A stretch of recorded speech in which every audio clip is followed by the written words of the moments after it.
नमस्कार दोस्तों, एक बार फिर से आप सभी का स्वागत है। जय श्री राम, जय बागेश्वर धाम, जय जय हनुमान।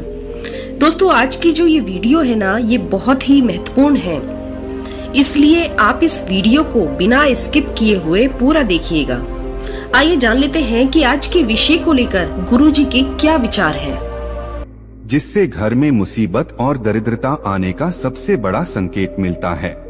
सिर्फ तुलसी ही नहीं बल्कि घर में लगे अन्य पेड़ पौधे भी हमेशा हरे भरे रहने चाहिए। दोस्तों, इस बात का भी ख्याल रखें कि मासिक धर्म के दौरान कभी भी महिलाओं को पेड़ पौधों में पानी नहीं देना चाहिए। अगर आपके घर में लगे पेड़ पौधों की पत्तियां सूख रही है तो उसे तुरंत कटवा लें। इससे आपके ऊपर कर्ज बढ़ने की सबसे ज्यादा संभावना बढ़ जाती है। रसोई घर में रात के जूठे बर्तनों को नहीं छोड़ना चाहिए। रसोई घर में पड़े रात के जूठे बर्तन और तवा कढ़ाई अगर आप जूठे छोड़ देते हैं तो घर में गरीबी आने का सब इससे बड़ा कारण माना जाता है। शास्त्रों में कहा गया है, जो व्यक्ति जूठे पड़े बर्तनों को साफ नहीं करता वो अपने जीवन में विफलता का ही सामना करता है, और जिस घर में जूठे बर्तनों को रात में ही धो दिया जाता है वहाँ पर लक्ष्मी जी का वास स्वयं हो जाता है। भूलकर भी अपने सोने वाले कमरे में पलंग के सामने आईना नहीं लगाना चाहिए। ऐसा माना जाता है कि अगर पलंग के सामने आईना लगा हो तो इससे पति और पत्नी के बीच के रिश्ते में कड़वाहट पैदा होने लगती है। इतना ही नहीं, इससे घर की आर्थिक स्थिति पर बुरा प्रभाव पड़ता है। इसके अलावा कमरे के बीचों बीच पलंग रखने से भी बचना आपको चाहिए। इससे व्यक्ति थका और तनाव से घिरा रहता है।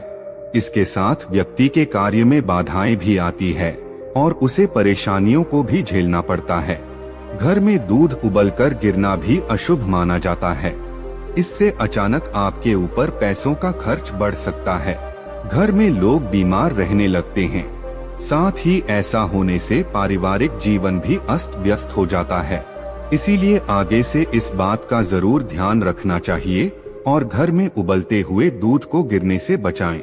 कुछ लोग अक्सर अपने घरों में बाथरूम के दरवाजे को खुला छोड़ देते हैं, लेकिन ये गलती आपके लिए काफी भारी पड़ सकती है। घर में बाथरूम का दरवाजा कभी भी खुला नहीं छोड़ना चाहिए। बाथरूम का इस्तेमाल करने के बाद दरवाजा बंद करें। दरवाजा खुला रहने से घर में नकारात्मक ऊर्जा बनी रहती है और दरिद्रता का वास होता है। अगर आप घर से बाहर जाएं और आपको लौटते समय घर के बाहर छिपकली के दर्शन हो जाएं, तो इसे शुभ माना नहीं जाता। घर के दरवाजे पर छिपकली के दर्शन होने से आपका बुरा वक्त शुरू हो जाता है। कैसे में आपको बुरे वक्त के लिए स्वयं को तैयार रखना चाहिए और हिम्मत से काम लेना चाहिए। अगर आपने कोई नया घर लिया है और उसमें मरी हुई छिपकली मिल जाए तो आपके ग्राहक प्रवेश से पहले आपको पूजा, हवन इत्यादि जरूर करवा लेना चाहिए। अगर आप ऐसा नहीं करते हैं तो उस घर में रहने वाले व्यक्ति की तरक्की कभी भी नहीं हो सकती। दोस्तों, घर में देवी देवताओं की तस्वीर कभी आमने सामने नहीं लगानी चाहिए। ये वास्तु दोष घर में कलह और विभिन्न तरह की परेशानियों को जन्म देता है। इसीलिए इस बात को हमेशा ध्यान में रखें और गलती करने से बचें। दोस्तों, घर छोटा हो या बड़ा, वो साफ सुथरा अवश्य होना चाहिए, क्योंकि स्वच्छ घर में ही माँ लक्ष्मी और देवी देवताओं का वास होता है। स्वच्छ घर में रहने वाला परिवार ही हमेशा सुखी और समृद्ध रहता है। साफ सफाई की दृष्टि से झाड़ू एक महत्वपूर्ण भूमिका निभाता है। उसका प्रभाव वास्तुशास्त्र के हिसाब से घर और घर में रहने वाले लोगों के जीवन पर भी पड़ता है। घर की स्वच्छता को बनाए रखने में झाड़ू का उचित प्रयोग महत्वपूर्ण है। घर में किसी मेहमान का आगमन हो या त्योहार हो, उनके आने से पूर्व घर में झाड़ू से घर की सफाई की जाती है। स्वच्छ घर ही सुंदर लगता है। झाड़ू लगाना जितना जरूरी होता है उतना ही झाड़ू का रखरखाव भी जरूरी है। झाड़ू कब और कैसे लगाना चाहिए, झाड़ू कहाँ और कैसे रखनी चाहिए, जादू किस दिन आपको खरीदना चाहिए, किस दिन घर से बाहर करना चाहिए। वास्तुशास्त्र के अनुसार झाड़ू के प्रयोग से संबंधित कुछ नियम बताए गए हैं, जिससे घर की आर्थिक स्थिति और लोगों के जीवन पर प्रभाव पड़ता है।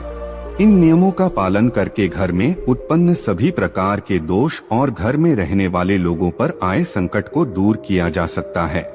झाड़ू से संबंधित कुछ महत्वपूर्ण बातें हैं जो वास्तु शास्त्र के अनुसार शुभ मानी जाती है कि झाड़ू लक्ष्मी जी का प्रतीक माना जाता है। अर्थ है झाड़ू से संबंधित बातें हमारे जीवन में लक्ष्मी की कृपा का भागीदार बनती है। पुरानी काल से झाड़ू से संबंधित अनेक मान्यताएं, परंपराएं, शगुन अपशगुन बातें बताई गई है और वास्तुशास्त्र में भी इसके प्रयोग से संबंधित बातें उल्लेखित है। पहली बात, नहीं झाड़ू खरीदने का शुभ दिन कौन सा है? तो आपको बता दें कि वास्तुशास्त्र के अनुसार नई झाड़ू मंगलवार, शनिवार और रविवार के दिन खरीदना शुभ माना जाता है। अगर घर में झाड़ू पुराना हो गया है या टूटा हुआ है, उसे तुरंत घर से निकाल देना चाहिए। उसके स्थान पर शनिवार को नया झाड़ू लगाना शुभ माना जाता है। इससे घर के दोष दूर रहते हैं। लेकिन अगर किसी परेशानी की दशा भारी है तो झाड़ू किसी अन्य शुभ दिन खरीदना चाहिए। ज्योतिष शास्त्र के अनुसार झाड़ू को फेंकना या खरीदना शनिवार के दिन शुभ होता है और झाड़ू ऐसी जगह फेंक देना चाहिए जिस पर किसी का पैर ना पड़े। शाम से पहले ही नया झाड़ू खरीद लेना चाहिए। उसके बाद झाड़ू खरीदना अशुभ माना जाता है। दूसरी बात, झाड़ू रखने के नियम। वास्तु शास्त्र के अनुसार झाड़ू को सही रूप से रखना शुभ संकेत देता है। पुराणों में लिखा गया है कि जो स्थान साफ नहीं होता उस स्थान पर माँ लक्ष्मी वास नहीं करती। घर की रोज साफ सफाई जरूरी होती है और झाड़ू को सही स्थान पर और सही तरीके से रखना भी जरूरी होता है। झाड़ू को हमेशा सुलाकर रखना चाहिए और इसे साफ जगह पर रखना चाहिए जहां पर बाहर से आने वाले लोगों की बुरी नजर ना पड़े। ऐसा करने पर नकारात्मक ऊर्जा घर में प्रवेश नहीं कर पाती और महालक्ष्मी का आगमन होता है। तीसरी बात, वास्तु शास्त्र के अनुसार इस बात का ध्यान रखना चाहिए कि झाड़ू से कभी भी उल्टी और विष्ठा साफ नहीं करनी चाहिए। गंदी नाली के पास भी झाड़ू कभी भी नहीं रखना चाहिए। झाड़ू को कभी भी पैर नहीं लगाना चाहिए। इससे झाड़ू का अपमान होता है और घर में गरीबी आने के अशुभ संकेत मिलते हैं। झाड़ू को कभी भी खड़ा करके नहीं रखना चाहिए। वास्तु शास्त्र के अनुसार झाड़ू को हमेशा लिटाकर ही रखना चाहिए। अगर झाड़ू पुरानी हो गई है या टूट चुकी है तो तुरंत शनिवार के दिन शाम से पहले नई झाड़ू खरीद कर लानी चाहिए और पुरानी झाड़ू को उचित स्थान पर फेंक देना चाहिए, जैसे बहती नदी में या किसी वृक्ष के नीचे रख देना चाहिए। पांचवी बात, वास्तु शास्त्र के अनुसार झाड़ू लक्ष्मी का प्रतीक होती है। अतः झाड़ू से किसी पशु, पक्षी या किसी भी व्यक्ति को मारना नहीं चाहिए। ये अशुभ कहलाता है। इससे माँ लक्ष्मी नाराज हो जाती है। छठी बात, झाड़ू कब नहीं लगाना चाहिए। वास्तु शास्त्र के अनुसार किसी मेहमान के जाने के बाद तुरंत झाड़ू नहीं लगानी चाहिए। ये अशुभ संकेत देता है।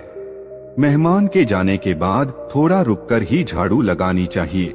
कहीं यात्रा पर जाना हो तो भी इस बात का ध्यान रखें कि यात्रा पर जाने से तुरंत पहले झाड़ू न लगाएं। सातवीं बात, झाड़ू का दान। वास्तु शास्त्र के अनुसार मंदिर में शुभ मुहूर्त देखकर में किसी शुभ अवसर पर झाड़ू का दान करना शुभ माना जाता है। दान धर्म शास्त्रों में शुभ होता है जो धन, सुख, समृद्धि में सहायक होता है। झाड़ू का दान करने से माँ लक्ष्मी की कृपा प्राप्त होती है। आठवीं बात, झाड़ू के प्रयोग से पहले झाड़ू में सफेद या लाल रंग का धागा बांध दें। इससे घर की नकारात्मक ऊर्जा नष्ट होती है और घर में सुख समृद्धि के शुभ संकेत मिलते हैं। आर्थिक दशा में सुधार होता है और धन संपदा का संचार होता है। सूर्योदय के समय जब सूर्य का प्रकाश घर में प्रवेश करता है, घर में सूर्य की रोशनी से उजाला होता है, तब झाड़ लगाना सर्वोत्तम माना गया है। उस समय सकारात्मक ऊर्जा घर में प्रवेश करती है और नकारात्मक ऊर्जा को नष्ट कर देती है। शाम होने से पहले घर में साफ सफाई करना बहुत ही ज्यादा शुभ माना जाता है। शाम होने के बाद घर में झाड़ू लगाना अशुभ माना जाता है। दोस्तों, यदि आपको गुरुजी के द्वारा दी गई ये जानकारी पसंद आई हो तो आप वीडियो को एक लाइक जरूर कीजिए और यदि अभी तक आपने चैनल को सब्सक्राइब नहीं किया है तो चैनल को जरूर सब्सक्राइब कीजिए और साथ ही साथ इस वीडियो को अपने दोस्तों और रिश्तेदारों के साथ भी जरूर शेयर करिए। अब आप सभी एक बार हमारे साथ भगवान श्री राम के नाम का जयकारा लगा दीजिए। जय श्री राम, जय बागेश्वर धाम। अपना ख्याल रखिए, स्वस्थ रहिए, सुरक्षित रहिए। आपसे पुनः भेंट होगी इसी प्रकार की नई नई जानकारियों के साथ। जय श्री राम।